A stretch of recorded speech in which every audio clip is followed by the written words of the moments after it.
Hi, isang magandang araw po sa atin lahat mga boss.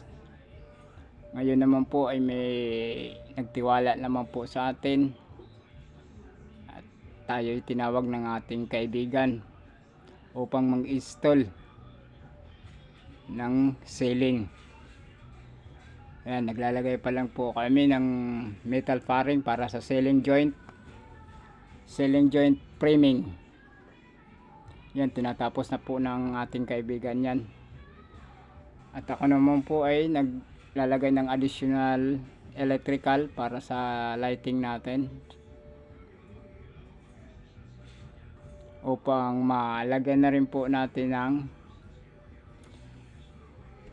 shear board para sa kisame. Natapos ko na rin po dyan ang electrical na additional natin para dun sa mga cove lighting at pin light.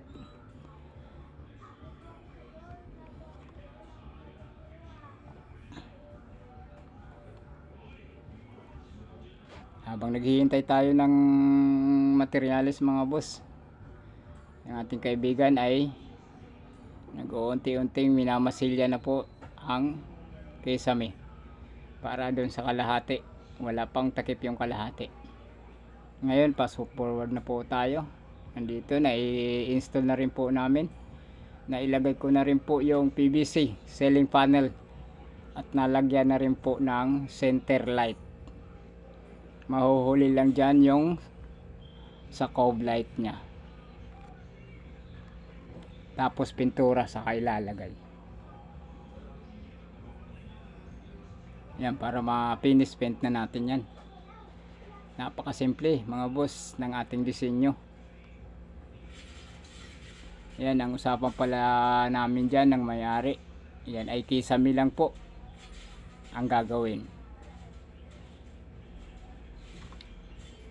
Unti-untiin lang kung hanggang saan lang po yung budget, yun lang ang gagawin hanggat matapos ang buong kabahayan niya. Maraming salamat mga boss.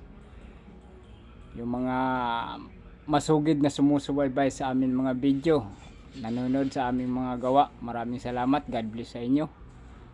At mag-comment po kayo upang ma-shout out po kayo sa susunod na upload namin.